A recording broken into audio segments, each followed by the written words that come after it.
مدرسہ مجددیہ لسانیہ رضویہ اطاعت العلوم پیرکو روڈ گکھڑ متصل جامع مسجد فیض لسانی آج 10 رمضان برول منگل 12 اپریل 2022 میں درس قرآن اور افطاری اور آج 11ویں شریف کا ختم شریف بھی پڑھا جائے گا، اس کے لیے تیاری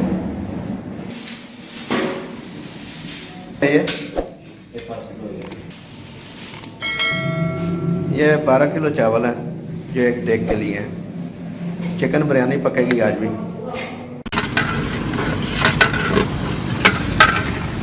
ہاں جی جناب آج 10 رمضان شریف ہے تو ماشاءاللہ 10 دن مسلسل ہو گئے ہیں سانوں اس اپنا جامعہ مجددیہ لسانیہ رضویہ اطاعت العلوم فیض لسانی جامعہ مسجد افطاری کا اختتام کیا جاتا ہے اور جڑے محبت نال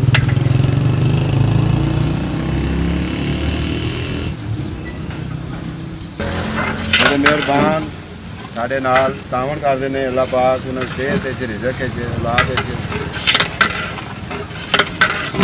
اضافہ فرمائے، خیر و برکت عطا فرمائے۔ ساڈے مہربان چاچا جی غلام حیدر انصاری کے صاحبزادے ساڈے نال جی تعاون بہت اچھا کرتے ہیں، یہ اپنی ذمہ داریاں نبھا رہے ہیں جی۔ چاچا غلام حیدر صاحبزادہ بھی اپنا شبیر حسین چاچا غلام حیدر انصاری صاحبزادے مخلص ہو کے تعاون کرتے ہیں، روزانہ سروس انہوں کی ڈیوٹی ہے، مینوں سامان مہیا کرنا انہیں ذمہ داری ہے۔ اللہ تعالیٰ اس ماہ رمضان کے صدقے ہر سلام کو اللہ پاک وہ گھر بار کی برکت عطا فرمائے۔ اپنا ہون اس بعد مرغی جہی ہے گوشت مرغی کا وہ یہ ڈالا جائے گا۔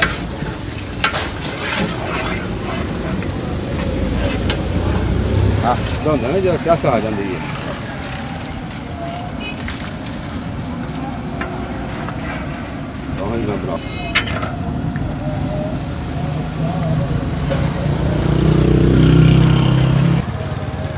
آج 10 رمضان ہے۔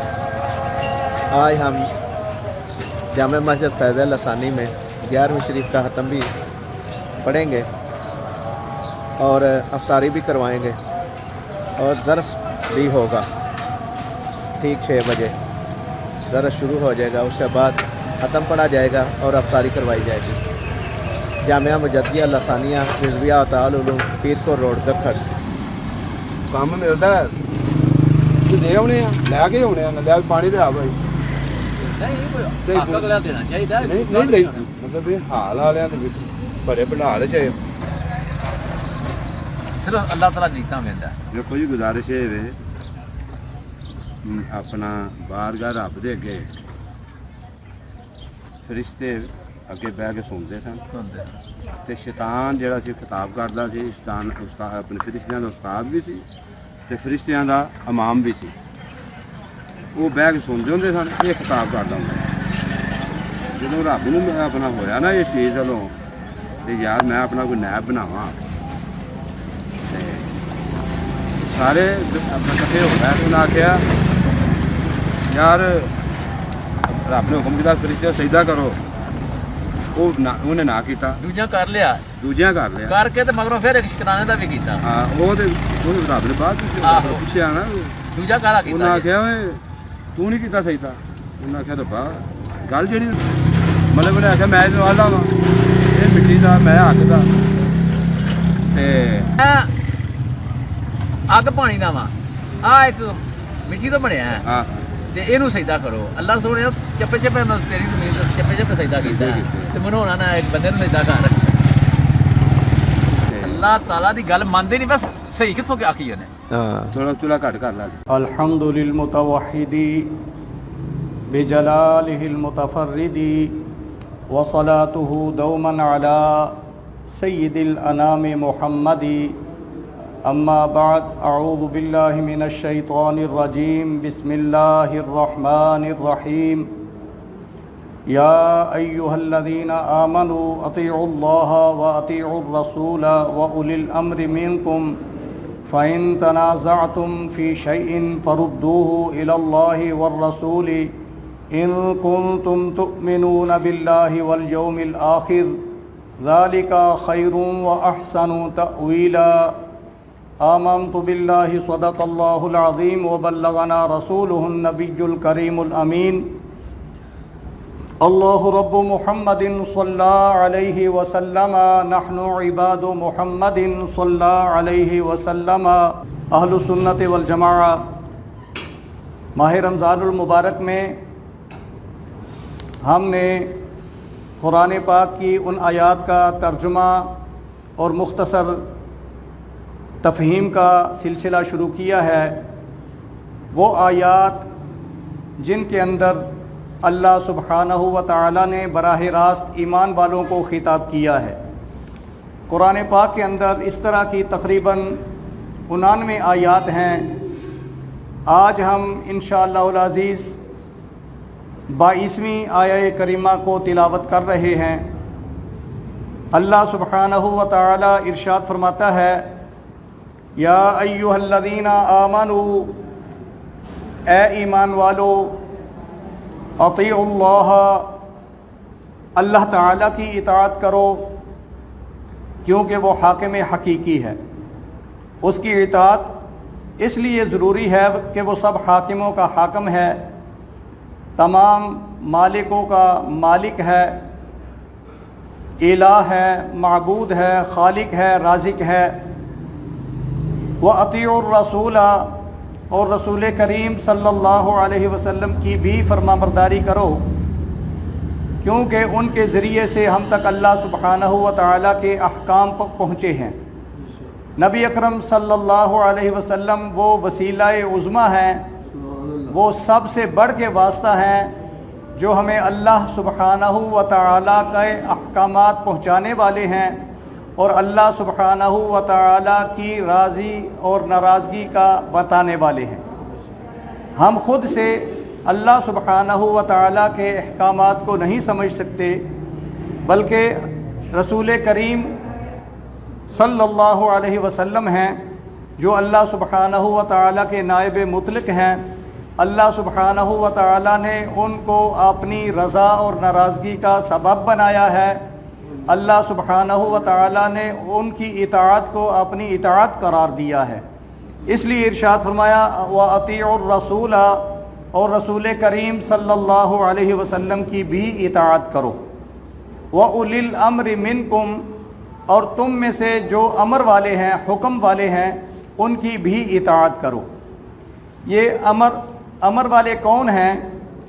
تو حضرت ابن عباس رضی اللہ تعالی عنہ اور حضرت جابر رضی اللہ تعالی عنہ، آپ کا فرمان ہے کہ امر والے جو لوگ ہیں وہ علماء ہیں، فقہاء ہیں، محدثین ہیں اور مفسرین ہیں، یعنی علماء و مشائخ جو ہیں وہ امر والے ہیں۔ دوسرا قول حضرت سیدنا ابو ہریرہ رضی اللہ تعالی عنہ کا ہے، وہ اس سے مسلمانوں کو مراد لیتے ہیں کہ امر والے مسلمان ہیں، جب مسلمان کوئی فیصلہ کریں تو اس کو مان لیا جائے۔ تیسرا قول حضرت عکرمہ رضی اللہ تعالی عنہ کا ہے، یہ بہت بڑے مفسر ہیں، وہ فرماتے ہیں کہ اولی الامر سے مراد 4 خلفاء ہیں، حضرات ابو بکر صدیق، عمر فاروق، عثمان غنی، علی المرتضیٰ رضی اللہ تعالی عنہ، یہ اولی الامر ہیں، ان کے جو فیصلے ہیں وہ اسلام ہیں، یعنی قرآن پاک کے بعد، نبی اکرم صلی اللہ علیہ وسلم کے بعد ان خلفاء کے فیصلے جو ہیں وہ حرف آخر ہیں اور وہ ہمارے لیے اولی الامر ہیں، ان کی طرف رجوع کرنا چاہیے۔ حضرت امام ترمذی کا قول ہے کہ اس سے اولی الامر سے مراد تمام صحابہ کرام رضوان اللہ علیہم اجمعین ہیں، لیکن سب سے بہترین قول جو ہے وہ یہ ہے کہ اس سے مراد علماء و فقہاء امت ہیں۔ جب ہم یہ مراد لیتے ہیں علماء و فقہاء امت ہیں تو صحابہ میں سے جتنے بھی صحابہ کرام علماء تھے، فقہاء تھے، خلفاء تھے، خاص طور پہ خلفاء، وہ اس سے مراد ہیں، اور بعد کے زمانوں کے سارے علماء جو ہیں وہ اس سے مراد ہیں، جو صحیح علماء ہیں جنہوں نے حق بیان کیا ہے، کسی سے ڈرے بغیر، کسی لاگ لپٹی رکھے بغیر، کسی کے لالچ میں آئے بغیر، انہوں نے جو بھی حق فیصلہ کیا ہے، حق پر خود بھی قائم رہے ہیں اور حق پر فیصلے دیے ہیں، وہ اولی الامر ہیں۔ تو آج بھی اولی الامر علماء کرام ہیں، صحیح علماء جو ہیں وہ اولی الامر ہیں، کہ اگر ہم اس سے مراد حکام لیں تو ہمارے حکام کا جو حال ہے وہ آپ سب کے سامنے ہے۔ آپ گننا شروع کر دیں، قائد اعظم رحمۃ اللہ علیہ سے لے کر آج تک جتنے بھی لوگ آئے ہیں، کیا ہم اسلام میں ان کو فالو کر سکتے ہیں؟ نہیں کر سکتے۔ تو علماء جو فتاویٰ دیتے ہیں وہ مشائخ ہیں، ہم ان کی تابعداری کرتے ہیں، تو اولی الامر سے مراد وہ لوگ ہیں۔ تو سب سے پہلے اللہ سبحانہ و تعالیٰ کی اطاعت، اس کے بعد اللہ سبحانہ و تعالیٰ کے حبیب کی اطاعت، اور اس کے بعد علماء کی اطاعت۔ ابھی تک قرآن پاک نے ان تینوں کو بیان فرمایا ہے۔ آگے ارشاد فرمایا فَإِن تَنَازَعْتُمْ فِي شَيْءٍ، پس اگر تم کسی شے میں، کسی چیز میں، کسی معاملے میں تمہارا جھگڑا ہو جائے، تمہارا فیصلہ نہ ہو سکے، فَرُدُّوهُ إِلَى اللَّهِ وَالرَّسُولِ، تو پس تم اس کو اللہ اور اللہ کے رسول کی طرف پھیرو۔ یعنی اگر آج بھی مسلمانوں کے معاشرے میں، مسلمانوں کی سوسائٹی میں، مسلمانوں کے گروہوں میں، مسلمانوں کے اندر کوئی اختلاف ہو جائے، تو سب سے پہلے ہمیں حکم ہے کہ ہم اس اختلاف کو اللہ تعالیٰ کی طرف پھیریں۔ اللہ تعالیٰ کی طرف پھیرنے کا مطلب یہ ہے کہ قرآن پاک کی طرف رجوع کریں، قرآن پاک سے فیصلہ لیں، اور جو علماء مفسرین جو قرآن پاک کو بیان کرتے ہیں، اپنا معاملہ ان کے سامنے رکھیں، پھر وہ ہمیں بتائیں کہ تمہارے جو تنازع ہے، تمہارا جو اختلاف ہے، اس کے اندر قرآن پاک کا یہ فیصلہ ہے، تو تم نے یہ کرنا ہے۔ فَرُدُّوهُ إِلَى اللَّهِ وَالرَّسُولِ، پھر تم اس فیصلے کو، اگر تمہیں قرآن پاک میں وہ نہ ملے تو پھر رسول کریم صلی اللہ علیہ وسلم کی طرف اس فیصلے کو لے جاؤ۔ رسول کریم صلی اللہ علیہ وسلم کی طرف اس فیصلے کو لے جانے کا مطلب یہ ہے آج کل کے زمانے میں کہ ہم اس اختلاف کو، اس تنازع کو، اس جھگڑے کو نبی اکرم صلی اللہ علیہ وسلم کی احادیث مبارکہ کے سامنے پیش کریں۔ اگر ہمیں نبی اکرم صلی اللہ علیہ وسلم کی احادیث مبارکہ میں وہ فیصلہ ہمیں مل جائے تو ہم اس کا اتباع کریں، اس کو مان لیں، تو یہ یوں ہوگا جیسا کہ ہم نے رسول کریم صلی اللہ علیہ وسلم سے فیصلہ کروایا ہے۔ حضرات گرامی، یہاں پہ اس آیہ کریمہ میں اسلام کے بنیادی 4 اصول جو ہیں وہ بیان کر دیے گئے ہیں، جس سے ہماری فقہ حنفی بنی ہے، جس سے فقہ شافعی بنی ہے، جس سے فقہ مالکی بنی ہے، جس سے فقہ حنبلی بنی ہے۔ ہم 4 فقہا کو مانتے ہیں۔ حضرت سیدنا امام اعظم ابو حنیفہ رحمۃ اللہ تعالی علیہ، ان کی فقہ کو فقہ حنفی کہا جاتا ہے۔ حضرت سیدنا امام مالک رضی اللہ تعالی عنہ، ان کی فقہ کو فقہ مالکی کہا جاتا ہے۔ حضرت سیدنا امام شافعی رحمۃ اللہ تعالی علیہ، ان کی فقہ کو فقہ شافعی کہا جاتا ہے، اور حضرت سیدنا امام احمد بن حنبل رحمۃ اللہ تعالی علیہ، ان کی فقہ کو فقہ حنبلی کہا جاتا ہے۔ پوری دنیا کے زیادہ تر مسلمان ان کو ماننے والے ہیں۔ چند قلیل لوگ ہیں جو کسی فقہ کو نہیں مانتے، وہ کبھی اپنے آپ کو محمدی کہنے لگتے ہیں، کبھی اہل حدیث کہنے لگتے ہیں، کبھی غیر مقلد کہنے لگتے ہیں، لیکن وہ انتہائی کم مقدار میں ہیں۔ سب سے زیادہ مسلمانوں کی جو تعداد ہے وہ فقہا کو مانتی ہے، چار فقہا میں سے کسی نہ کسی کو مانتی ہے، اور پھر ان میں سب سے زیادہ تعداد حضرت سیدنا امام اعظم ابو حنیفہ رحمۃ اللہ تعالی علیہ کی ہے۔ فقہ حنفی کو ماننے والے زیادہ لوگ ہیں۔ تو یہ جو فقہ حنفی ہے، اس کے جو بنیادی اصول ہیں وہ اس آیہ کریمہ میں بیان کر دیے گئے ہیں۔ جب ارشاد فرمایا گیا کہ اطیع اللہ، اللہ تعالیٰ کی طرف لوٹو، اللہ تعالیٰ کی طرف رجوع کرو، اللہ تعالیٰ کی اطاعت کرو، تو اس سے مراد قرآن پاک ہے۔ تو تمام فقہ کی سب سے پہلی اور بنیاد جو ہے وہ قرآن پاک ہے۔ پھر ارشاد فرمایا فردوہ الی اللہ واطیعوا الرسول، کہ تم اللہ کے رسول کی اطاعت کرو۔ تو اس سے جو دوسرا بنیادی اصول ہے کہ حدیث کے مسئلہ دیکھنا ہے، تو پھر وہ دوسری جو بنیاد ہے وہ حدیث مل جاتی ہے ہمیں۔ تیسری بنیاد ہے قیاس۔ قیاس کا معنی ہے کہ قرآن اور حدیث کی روشنی میں اپنے بہترین علم اور تقوی کو سامنے رکھتے ہوئے، اس سے کام لیتے ہوئے قرآن اور حدیث سے مسئلہ اخذ کرنا۔ تو یہ انسان اپنی فہم سے سمجھ سے مسئلہ اخذ کرے گا تو اس سے مراد قیاس ہوگا، یعنی سوچنا، قیاس کرنا، قیاس کرنا، ذہن سے سوچنا۔ تو اولی الامر سے مراد قیاس کا بھی ثابت ہو گیا۔ اب اجماعی امت ہے تو پھر اس میں کہا گیا فَإِن تَنَازَعْتُمْ فِي شَيْءٍ فَرُدُّوهُ إِلَى اللَّهِ وَالرَّسُولِ، یعنی جس بات میں تمہارا اختلاف ہو جائے تو پھر تم امت کی طرف اس مسئلے کو پیش کرو۔ پھر دیکھو کہ امت کا زیادہ تر جو کثیر گروہ ہے وہ کس بات پر عمل کرتا ہے۔ جیسا کہ آج اہل السنت والجماعت کے اعمال جو ہیں وہ زیادہ ہیں، ان کی رسومات، ان کے معمولات بہت زیادہ ہیں۔ یہ عرس کرتے ہیں، یہ یا رسول اللہ کہتے ہیں، یہ انگوٹھے چومتے ہیں، یہ میلاد کرتے ہیں۔ تو ان کاموں میں ہم مسلمانوں کے سب سے بڑے گروہ کی پیروی کریں گے، ہم اس کو دیکھیں گے کہ ان کے اعمال کیا ہے۔ پھر علماء کو دیکھیں گے، مشائخ کو دیکھیں گے۔ علماء اور مشائخ اولیاء اللہ جو ہیں، جن کے بارے میں ہم ہر نماز میں دعا کرتے ہیں، اہدنا الصراط المستقیم، اہدنا الصراط المستقیم، اہدنا الصراط المستقیم، صراط الذین انعمت علیہم۔ تو صراط الذین انعمت علیہم کے جو مصداق لوگ ہیں وہ نبیین ہیں، صدیقین ہیں، شہداء ہیں اور صالحین ہیں۔ صالحین سے مراد اولیاء اللہ ہیں۔ تو اولیاء اللہ سارے کے سارے صرف اور صرف اہل السنت والجماعت میں ہیں، باقی کسی گروہ میں اولیاء اللہ نہیں ہیں۔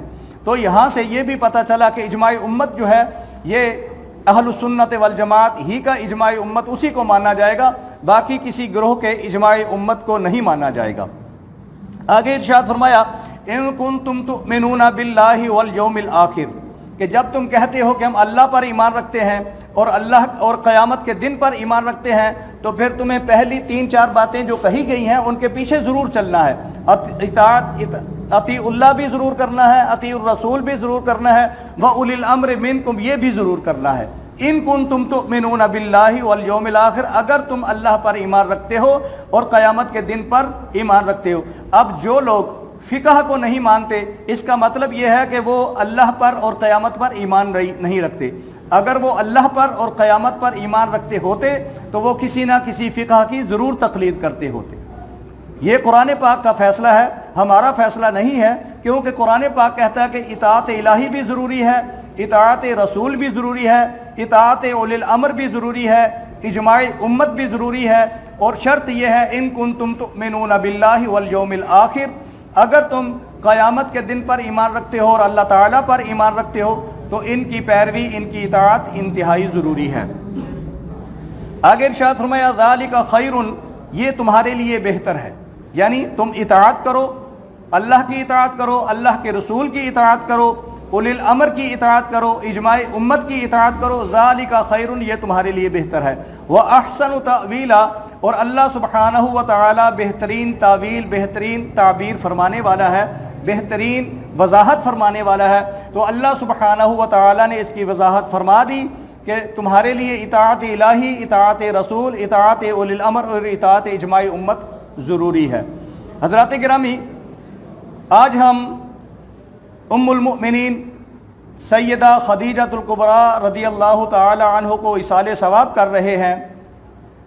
آج آپ کا یوم وصال ہے۔ سیدہ خدیجہ الکبریٰ رضی اللہ تعالی عنہا آپ ماہ رمضان المبارک کی 10 تاریخ کو فوت ہوئیں۔ یہ نبی اکرم صلی اللہ علیہ وسلم کی سب سے پہلی بیوی ہیں۔ نبی اکرم صلی اللہ علیہ وسلم نے سب سے پہلے ان کے ساتھ شادی کی اور انہوں نے نبی اکرم صلی اللہ علیہ وسلم کو پرپوز کیا۔ نبی اکرم صلی اللہ علیہ وسلم کی خدمت میں آپ نے التجا کی، گزارش کی کہ اے محمد صلی اللہ علیہ وسلم، اس وقت نبی اکرم صلی اللہ علیہ وسلم نے اعلان نبوت ابھی نہیں فرمایا تھا، تو انہوں نے عرض کی کہ میں اپنے آپ کو آپ کے ساتھ شادی کے لیے پیش کرتی ہوں۔ تو نبی اکرم صلی اللہ علیہ وسلم نے ارشاد فرمایا کہ میرے پاس شادی کے لیے کچھ نہیں ہے۔ تو انہوں نے عرض کیا کہ اس کی ضرورت نہیں ہے، نہ میں اس کام کے لیے آپ سے شادی کر رہی ہوں، میں نے آپ کے اخلاق کو دیکھا ہے، آپ کی امانت داری کو دیکھا ہے، آپ کی صداقت کو دیکھا ہے، آپ نے میرا جو سامان لے جا کر شام میں بیچا ہے اس کے اندر آپ نے جو امانت داری کا لحاظ کیا ہے، صداقت کا لحاظ کیا ہے، میں نے اس کی وجہ سے آپ سے شادی کرنا چاہتی ہوں۔ حضرت خدیجہ الکبریٰ رضی اللہ تعالی عنہا اس سے پہلے 2 مردوں سے شادی کر چکی تھی، دونوں مرد فوت ہو چکے تھے۔ اور ان سے کچھ اولاد بھی تھی لیکن وہ الگ تھی۔ حضرت خدیجۃ الکبریٰ رضی اللہ تعالی عنہا آپ مکہ کی سب سے مالدار خاتون تھی۔ آپ سے بڑھ کر مکہ میں کوئی مالدار نہیں تھا۔ جتنا باقی قریش کا سامان تجارت کے لیے جایا کرتا تھا، سیدہ خدیجۃ الکبریٰ رضی اللہ تعالی عنہا اکیلی خاتون کا ان سے زیادہ سامان ہوا کرتا تھا۔ اور نبی اکرم صلی اللہ علیہ وسلم کی شادی کے بعد آپ نے سارے کا سارا سامان نبی اکرم صلی اللہ علیہ وسلم کے قدموں میں رکھ دیا۔ حضرات گرامی، یہ پہلی خاتون ہیں جن کا سارا سامان جو ہے وہ اسلام پر قربان ہوا، اور یہ شرف بھی خواتین کو حاصل ہے کہ سب سے پہلے اسلام کے لیے مال پیش کرنے والی ایک خاتون ہے۔ حضرات گرامی، سیدہ خدیجۃ الکبریٰ رضی اللہ تعالی عنہا آپ نے نبی اکرم صلی اللہ علیہ وسلم کی شادی کے بعد نبی اکرم صلی اللہ علیہ وسلم سے کوئی مطالبہ نہیں فرمایا، کسی قسم کا نبی اکرم صلی اللہ علیہ وسلم کو مجبور نہیں کیا اپنی زندگی کے لیے۔ نبی اکرم صلی اللہ علیہ وسلم آپ کی ہر طرح، ہر قدم، ہر لمحے میں سیدہ خدیجۃ الکبریٰ رضی اللہ تعالی عنہا نے آپ کی مدد کی۔ نبی اکرم صلی اللہ علیہ وسلم اعلان نبوت فرمانے کے بعد جب بھی کبھی کفار و مشرکین نے نبی اکرم صلی اللہ علیہ وسلم کو پریشان کیا تو سب سے زیادہ ڈھارس بندھانے والی حضرت سیدہ خدیجۃ الکبریٰ رضی اللہ تعالی عنہا ہے۔ سب سے زیادہ نبی اکرم صلی اللہ علیہ وسلم کو تسلی دینے والی حضرت سیدہ خدیجۃ الکبریٰ ہیں۔ اسلام میں بھی آپ کا بہت بڑا کمال ہے، اور اسلام سے پہلے جو زمانہ تھا اس میں آپ کو طاہرہ کہا جاتا تھا، یعنی انتہائی پاکیزہ خاتون۔ آپ کا لقب تھا طاہرہ۔ لوگ جب آپ کا نام نہیں لینا چاہتے تھے تو اس وقت کہتے تھے طاہرہ نے یہ بات کی، اور دوسرا لقب آپ کا صدیقہ بھی تھا، سچ بولنے والی۔ حضرات گرامی، نبی اکرم صلی اللہ علیہ وسلم کی جتنی بھی اولاد ہوئی، ماں سوائے ایک بیٹے حضرت سیدنا ابراہیم رضی اللہ عنہ کے، ساری کی ساری اولاد جو ہے وہ حضرت سیدنا خدیجۃ الکبریٰ رضی اللہ تعالی عنہا سے ہے۔ آپ کے دو بیٹے قاسم اور عبداللہ، یہ عبداللہ جو ہے ان کو طیب بھی کہا جاتا ہے، ان کو طاہر بھی کہا جاتا ہے۔ تو دو بیٹے قاسم اور عبداللہ یہ حضرت سیدنا خدیجۃ الکبریٰ کے بطن مبارک سے ہیں، اور چار بیٹیاں زینب، ام کلثوم، رقیہ اور فاطمہ رضی اللہ تعالی عنہن، یہ بھی حضرت سیدہ خدیجۃ الکبریٰ رضی اللہ تعالی عنہا کے بطن سے ہیں۔ حضرت سیدہ خدیجۃ الکبریٰ رضی اللہ تعالی عنہا کا یہ مرتبہ اور مقام ہے کہ اللہ سبحانہ و تعالی نے جبریل کے ذریعے نبی اکرم صلی اللہ علیہ وسلم کے پاس پیغام بھیجا کہ اللہ تعالی آپ کو سلام بھیجتا ہے۔ پھر جبریل امین نے کہا کہ میں بھی سلام بھیجتا ہوں سیدہ خدیجۃ الکبریٰ کو۔ نبی اکرم صلی اللہ علیہ وسلم سے جبریل نے کہا کہ اللہ تعالیٰ کی طرف سے اور میری طرف سے سیدہ خدیجۃ الکبریٰ رضی اللہ تعالی عنہا کو سلام کہیے۔ نبی اکرم صلی اللہ علیہ وسلم ان کے ساتھ بہت اچھے طریقے سے نبی اکرم صلی اللہ علیہ وسلم نے بہترین زندگی گزاری، گھریلو زندگی، اور ان کی زندگی میں نبی اکرم صلی اللہ علیہ وسلم نے کسی اور عورت کے ساتھ شادی نہیں کی۔ یہ جب تک یہ زندہ رہیں نبی اکرم صلی اللہ علیہ وسلم کے حرم میں اکیلی رہیں، دوسری کسی عورت نے آپ کے ساتھ نہ ہوئی، یعنی نبی اکرم صلی اللہ علیہ وسلم نے ان کے زمانے میں کسی عورت کے ساتھ شادی نہیں کی۔ جب یہ فوت ہو گئیں تو اس وقت جنازے کا رواج، جنازہ نہیں شروع ہوا تھا اسلام میں، تو نبی اکرم صلی اللہ علیہ وسلم نے ان کو دفن کیا اور ان کا کفن ان کو پہنایا، اور نبی اکرم صلی اللہ علیہ وسلم نے خود اپنے مبارک ہاتھوں سے انہیں قبر میں اتارا۔ ان کی وفات کے بعد نبی اکرم صلی اللہ علیہ وسلم ان کا ذکر خیر فرمایا کرتے تھے اچھے طریقے سے۔ حضرت سیدہ عائشہ صدیقہ ام المؤمنین رضی اللہ تعالی عنہا آپ فرماتی ہیں کہ مجھے باقی کسی بھی خاتون کے اوپر، نبی اکرم صلی اللہ علیہ وسلم کی ازواج میں سے کسی بھی زوج کے اوپر رشک نہیں آیا کرتا تھا، صرف حضرت سیدہ خدیجۃ الکبریٰ رضی اللہ تعالی عنہا کے اوپر رشک آیا کرتا تھا، کیونکہ نبی اکرم صلی اللہ علیہ وسلم ان کا ذکر خیر بہت محبت سے فرمایا کرتے تھے، اور نبی اکرم صلی اللہ علیہ وسلم نے ان کی محبت کی اور انہوں نے جو سلوک کیا اس کی یہ قدر فرمائی کہ نبی اکرم صلی اللہ علیہ وسلم سیدہ خدیجۃ الکبریٰ رضی اللہ تعالی عنہا کی جو رشتہ دار خواتین تھیں یا سیدہ خدیجۃ الکبریٰ رضی اللہ تعالی عنہا کی سہیلیاں تھیں،